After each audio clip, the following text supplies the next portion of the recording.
to another insightful episode of Yusha Saeed podcast. Today I have the privilege of sitting down with an extraordinary individual whose journey is nothing short of inspiring. She's a journalist, a Canadian certified financial advisor, an advocate for human rights, and she has graced the screens of renowned TV channels like Hum TV and Dawn News. Hira is also known for her captivating 7Q's rapid-fire interviews. With a degree in mass communications and numerous awards for her name. Please join me in welcoming the remarkable Hira Hyder. How are you, Hira? I'm great, Yusha. Thank you so much for such an overwhelming introduction. It's my absolute pleasure to have you here. So let me start my first question. Let's begin with your journey, Hira. You've worn many hats throughout your career, from journalism to financial advising and human rights advocacy. How did these diverse fields intersect, and what motivated you to embark on this remarkable path? Wow, that's a very fully loaded question, but I am very excited to answer it because I think this is a very unique question and nobody's ever asked this to me before, because mostly I am known to be a journalist, and that is something which not only I have studied at university, but it was also my passion since I was a very little girl. In fact, when I was a little younger than how old you are, I would take a hairbrush in my hand and pretend that I was hosting my own TV show. So basically from that age onwards, I really did want to do something like that. And of course, then when I went into school, I used to love English class, especially the reporting bit. So that made me realize that perhaps in university, I should take a degree in journalism, opt for that subject. When it comes down to my journey as a journalist, that has been absolutely brilliant. And I cannot thank Allah enough for it, that I was able to fulfill my dreams and achieve milestones, which just happened miraculously. Of course, with a lot of hard work, but trust me, miraculously. As for financial advisory, it's very important to be financially independent and to be financially literate. For somebody like me who was always a student of literature, psychology, politics, numbers were something that freaked me out. But I was very lucky to have a mentor like my father who got me involved in the financial industry and introduced me to that world. As for social justice and human rights advocacy, that has also always been a passion. In fact, that and my journalism go hand in hand. And who is your role model and why? Ooh, that's a very difficult question. My role model, I would say overall in life, my role model has always been my mother. And one of those reasons is because I have seen her wear very different hats, as you had said in the introduction. So I feel like that's kind of something which I saw as a child. I saw her as a professional educator. I saw her as the best friend somebody could ever have, a wonderful wife, a remarkable mother. And when I looked at her, I said that, hey, she's doing all of these things all at once, so maybe I could do it too. Not only that, but she's the reason why I was always able to overcome hardships. And when I needed that push to fulfill my dreams, she was always there to say, Hira, you have to just keep going on. Really? Yes, really.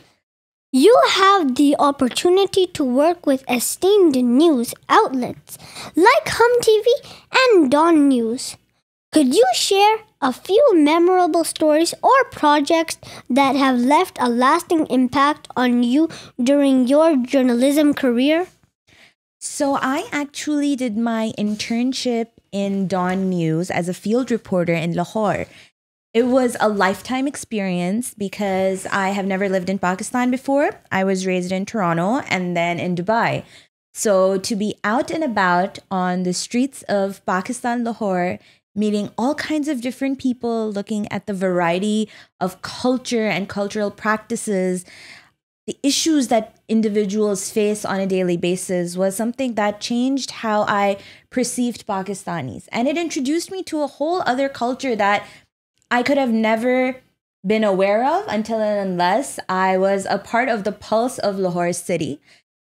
So yes, Dawn News plays a major role in educating me of how to be a field reporter in a country like Pakistan. There were a lot of do's and don'ts, which I learned.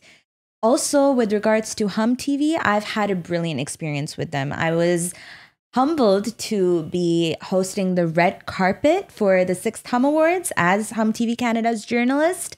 So I've interviewed many celebrities, made a lot of friends along the way, had the honor of interviewing somebody like Sharmeen Obaid-Chinoy, who is a brilliant filmmaker, documentary filmmaker, advocate for human rights. So speaking to her and interviewing her was something where it still stays with me. A lot of her answers still echo in my head. Let's see. So Pakistan has been making some pretty incredible films, but Superstar, which Mahira Khan starred in, was something which was very close to my heart because it showed the journey of an individual who attained success, and she was taught a lot of lessons along the way, which impacted her as an individual. So a bit of it I could relate to because, of course, being in the field of media. So interviewing Mahira Khan for the red carpet of Superstar here in Toronto was also very memorable for me. And that was such a big journey, right? It was. I mean, now that I think of it, it actually was a really big journey. And it was something which I thought would not be recognized till a very long time. But what I've learned in life is that when you are authentic to yourself, that your journey and your work gets recognized immediately. Okay. And how many podcasts have you done so far? Well, you know what? This is my first podcast, actually. Really? Yes. And I'm just so happy that you were the first one because now the bar has been set so high that I just cannot settle for anything less. Okay, that's so exciting, right? Yes, it's very exciting. Your educational background includes a degree in mass communications. How has this academic foundation influenced your approach to journalism and your advocacy work for human rights? I have been very privileged to attain my education in some of the most prestigious institutions. Cambridge International School, Dubai was where I did my IGCSE and A-levels from, which is the British system. So I don't think you would be too familiar with it, but it was a great school. And then the American University of Sharjah, which is, alhamdulillah, an elite school in the Middle East.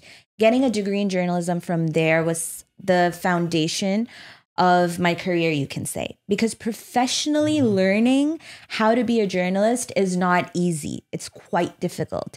People think that writing articles or being a print journalist, as we call it, or a broadcast journalist, somebody who speaks on TV, does reporting, is a piece of cake. You write something, you publish it, you speak on TV, and that's just it. No, there's a lot of training that goes on behind the scenes, which is why in today's day and age, content creators are doing great, don't get me wrong, but they are very different from us journalists. You can clearly see the ethics which are present in journalists in comparison to certain content creators, because of course we've been trained that way of how to be professional. Also, another thing, it's not just broadcast journalism and print journalism, which I do. I also do a lot of photojournalism, which means that you tell a story by capturing certain videos, editing them together, as well as taking professional pictures and telling a story through them. So I feel like studying photojournalism is an art. And if I hadn't done that, whenever I travel or whenever I go on a religious pilgrimage, the kind of content which I am creating as a photojournalist is something which sticks out because I studied it. So if there is a passion that you have, study it, learn it professionally. And how did you learn all of this? A lot of hard work goes into it. You know, I always loved making friends. I was always the most talkative person in class. But when it came down to studying, I always made it a point to schedule it into my routine. For example, my family would make fun of me that the roof of the house can fall down, but if Hira is studying from 5 p.m. to 8 p.m., she will not leave her desk. She will not leave her room. That room's door will not open. So it's very important that if you want to succeed in life, you have to be focused and very disciplined. Really? Yeah, absolutely. You've been recognized with numerous awards for your contributions. Could you highlight some of your proudest achievements in your career? Ooh, that again is a very tough question, but it's a great one because now I get to reflect on my journey. I think one of the very honorable moments of my life was receiving the Queen's Platinum Jubilee Award from the House of Commons. And it really was honorable because I was given that award by MP Ikra Khalid. And she is definitely a woman who I do look up to for her leadership qualities and skills. And I had the honor of being a part of her Mississauga Erin Mills Women's Council. So to be receiving an award when you were speaking about advocating for women's rights and women's issues is very fulfilling because you're getting an award for something that matters the most in the world, and that's to serve humanity. Nice. Balancing a career in journalism, financial advising, and advocacy can be challenging. How to manage your time effectively? Well, I think the skill which I acquired when I was a student till to date helps me, and that's called time management. Like I said, when you set a goal, for example, if I'm doing something with regards to my journalism, like writing an article, creating content on social media, or if I'm coming to a podcast, in that time, I will not be doing anything else. My energy will be fully invested just to those goals of mine. And I also most importantly say this, that when people say, how do you find the balance? It is important to also keep time to unwind and relax. So there has to be a time in the day where I'm sitting in my family lounge with my family and we're going to be watching some of our old favorite Pakistani dramas or our favorite Turkish shows. And just before bed, I have to read. So these things which I enjoy doing, like spending time with my family, watching interesting shows, reading books, I make sure that they are incorporated into my day because it relaxes me. And in order to be disciplined and determined and achieve your goals, you have to relax. Excellent. As a podcast host and guest, what topics or conversations are you most passionate about? And how do you use this medium to amplify important messages? I think it is a very big responsibility to have ownership of a social media account where you have thousands of people following you. In fact, not even thousands. I feel like maybe 10 followers, 100 followers, or 1,000 followers, or 1,000,000 followers. Whatever content you create, which means that whatever you write or whatever you say, you have a responsibility of what's coming out of your mouth. It has to be honest, it has to be ethical, and it has to be very emotionally intelligent. Am I saying something that might hurt someone's feelings? Am I saying it in a way which might offend someone? I'm not saying that you have to please everybody when you're creating content, but you have to be mindful of, even if you're trying to put a message across, that do it in a way where people will not feel threatened, where they will listen to you. And it's also very important to be authentic. Now, when I say authentic, I mean that be original. Don't try to follow trends. What you are passionate about, make sure that you are putting that out into the world. And that's going to bring originality to your content. Really? Yeah. And have you got any important messages from your viewers?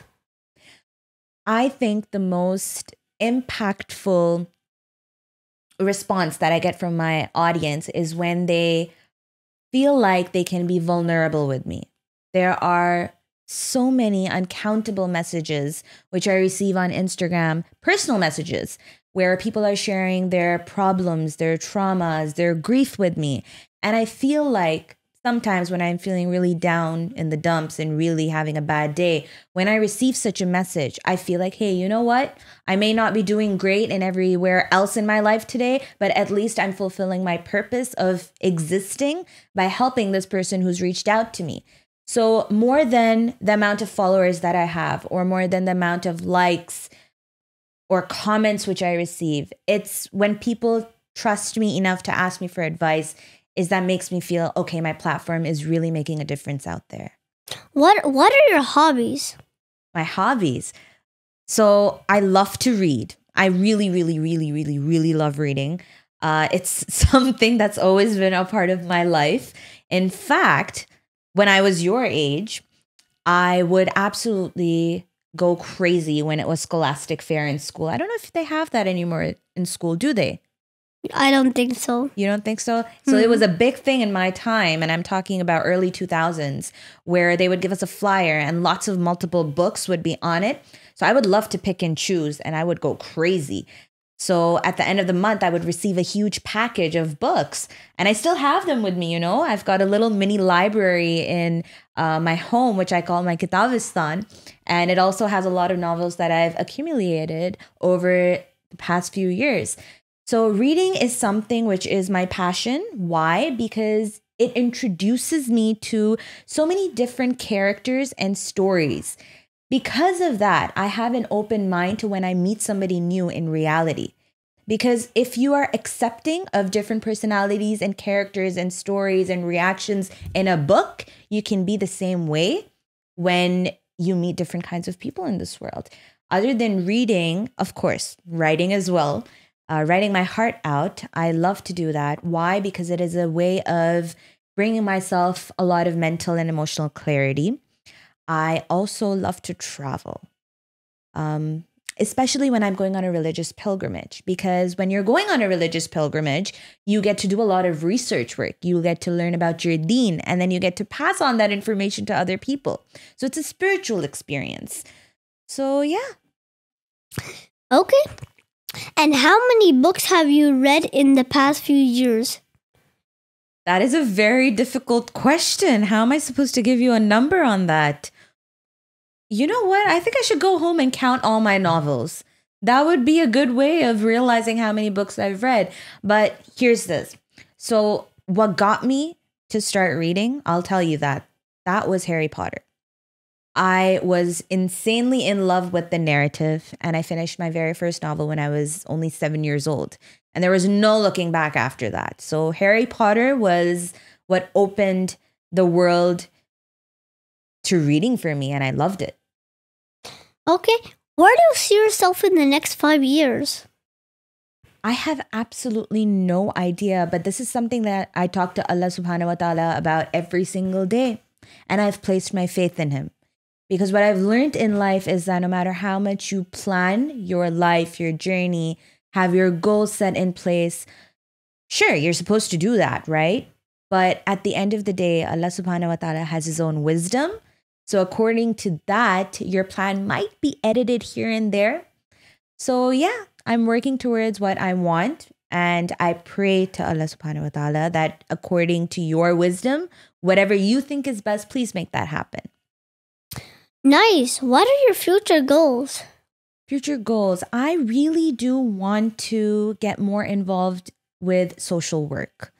I feel like I've been writing a lot about social issues as a journalist, which are ongoing in the world, in our community, society. But now I want to actually be a part of the narrative, get into it and change it to the best of my ability. Oh, nice. Could you recommend some books, articles, or resources that have a significant impact on your understanding? Well, for children's book, I would highly recommend that you read Harry Potter. That should be your go-to. Because it teaches you about true friendship, about courage, about accepting different people as friends. Also, it teaches you about making positive choices in life, even if the negative choices are apparently easier. As for adults, well, one of my favorite authors is Elif Shafak, and she's a Turkish author. She writes brilliantly. She writes all kinds of narratives, but mostly about people who don't fit the crowd. And I think that's beautiful because we read and we glorify a lot of people who are very much normal, ordinary. They fit in. They don't have a difficult time fitting in. But Elif Shafak writes about characters which find it very painful to be normal, as you can say, and their journey of how they get everybody to accept them by staying true to themselves is just beautiful. Can you share a childhood memory that inspired your journey the most? A childhood memory? Well, I'm going to have to think about that one. Childhood memory would be, you know what? I feel like it started with my mother. So I would see that she would give dars, and she was an Islamic speaker. When I would see her sitting and speaking about Islam and how it is a sense of lifestyle, it addresses social issues, it addresses political issues, all kinds of things around the world. When I saw the positive impact that her words had on the women present there, I knew it that I wanted to sit up on a chair and speak in a way where I would be making a positive change to the society. So I think it roots from there. And what is the funniest joke you know? The funniest joke that I know? Ooh. Well, that's a really difficult one. You asked tough questions, Yusha. I thought this would be a little more easier.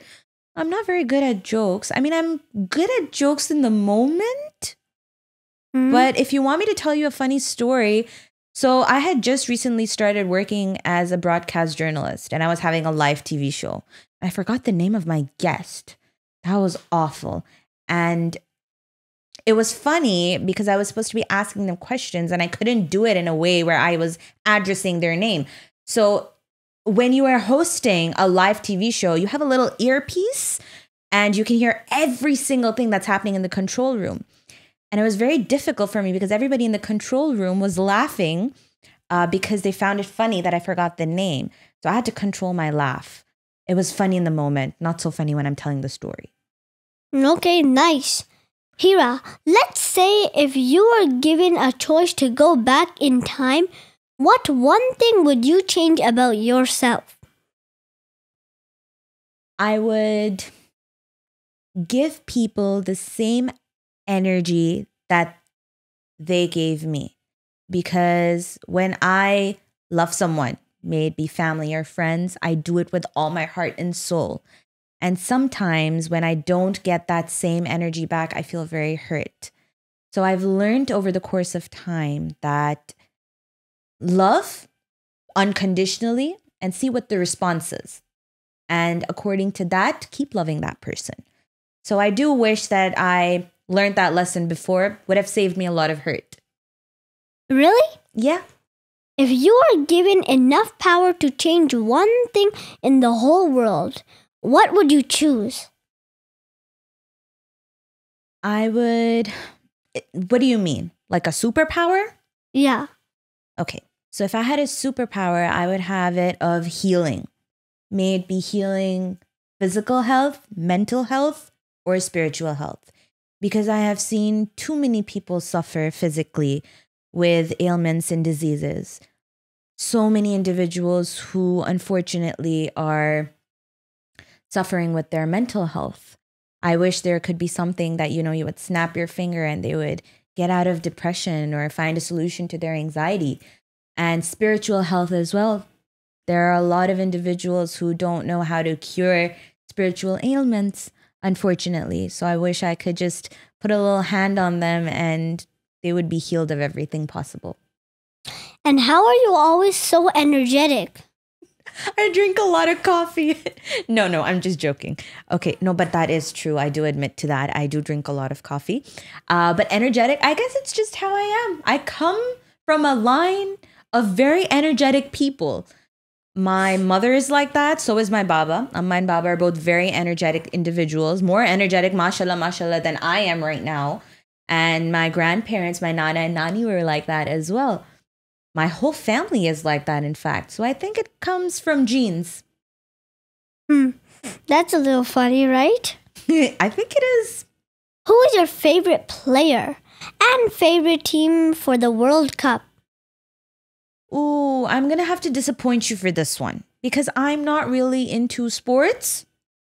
But obviously, if somebody is playing for a sport, if they're a part of the World Cup, I will go for Pakistan because I am Pakistani, right? So you have to have a little bit of nationalism in you to support your country's team. But I would also give a message out there to everybody that, guys, I know it's sports and I know a lot of people are very passionate about it, but just be very mindful that when you lose, don't lose like a sore loser and say really horrible things about the players. And if they win, then win in a way where you're not mocking the other team. Well, that is a pretty good answer, right? Thank you. Okay, let me ask you another question, Hira. Your 7Q's rapid fire Twitter interviews have garnered quite a following. Can you share what inspired you to start this unique series and what you enjoyed the most about it? So this is one of my favorite stories to tell when somebody speaks to me about my career as a journalist. And I feel like that, so before graduation, when I was only 19, I had already started hosting my own TV show internationally. Now this was in Dubai. I had the opportunity of interviewing lots of celebrities, Pakistani Air Force Commodores, you name it, and I did it. But after graduation, it was a little difficult to move forward in my career because that was when I migrated to Canada. And I was very unsure of how I was going to begin my career in a place which was new to me. And one night, I decided to tweet to Ali Zafar, which was my absolute favorite singer back in high school. And I mean, till to date, his poetry, his songs are something which are just beautiful. So I thought, hey, it's 3 a.m. Let's just try my best luck. And I tweeted to him that, are you down to doing a 7Q's Twitter interview with me? And I was just about to put my phone down thinking, this is hopeless. He's got so many millions of followers. He's never going to respond to me. I received a notification that he replied. And he said, yeah, sure, let's do it. That interview went viral. And by viral, I mean that Canadian media, Pakistani media, Indian media, media in the Middle East were reporting about it. Because of those 7 questions and because Ali Zafar gave me that opportunity to ask him those questions and he answered them beautifully, I was able to start this trend. And I started it on the spot. So these questions were not prepared at all. I wanted them to be very original. So on the spot, I would be writing the questions. The reply would come of every celebrity. And after the entire session was done, I would write an article about it. So it's funny that sometimes you think that, I'm just doing this for the heck of it, but it blows up to be something absolutely magical. So take your chance. That's my advice to everyone. Take your chance. Be silly in what you do. Sometimes silliness and just taking your chance and doing the most random things can really make a miracle happen. Great. For those who may not be familiar with your interview series, can you give them a glimpse into the type of guests you typically feature and the topics you explore? So after the 7Q's Twitter interview, in 2020, I started my own digital show on my Instagram, Hira Hyder Scribbles, which was called Dil Ki Baat Hira Ke Saath. And it was a live series. I wanted it to be live just because everybody can be their real selves. If they're making a mistake, they're making a mistake. It's going to be like friends talking, nothing rehearsed. No dialogues prepared from beforehand. Very original. At the top of your head, you're speaking your heart out. And I've been very privileged to host guests like some pretty incredible and brilliant Pakistani artists. Usman Khalid Butt, Adnan Malik, Aisha Umar, Sarwad Gilani. My goodness, there are so many that I can't list them all right now. Masarat Misbah, who is also a philanthropist. She's a human rights activist. And she was one of my favorite interviewees because she advocates for women who are victims of acid attacks. So it was good to indulge in a conversation with her. And so many others who I had the privilege of interviewing and asking them questions that when the audience heard their answers, it impacted them personally. So to any individual who wants to become a journalist or a podcast host, it's very important to ask questions that when the person is replying, it's going to impact their audience and followers. Excellent. Here are some rapid fire. Uh-oh. Dream destination. Turkey. Hidden talent. Singing. Superpower choice. Healing. Biggest fear. Snakes. Family or friends. Family, friends who are like family. Books or movies. Books. Breakfast or dinner. Breakfast. Coffee or chai. Coffee. Street food or fine dining. Street food. Thank you. Guys, a profound conversation with Hira Hyder, a multifaceted professional whose dedication to education, human rights, and journalism continues to make a significant impact. Hira, thank you for sharing your insights and experiences with me today. Hira, what's your messages for the viewers? My message for the viewers is, well, firstly, I want to thank Yusha for calling me. I was very intimidated by him when he invited me because, I mean, having a little person ask you questions, you want to be correct. You want to get all the answers right. So thank you for having me and putting me in a good, positive, challenging position.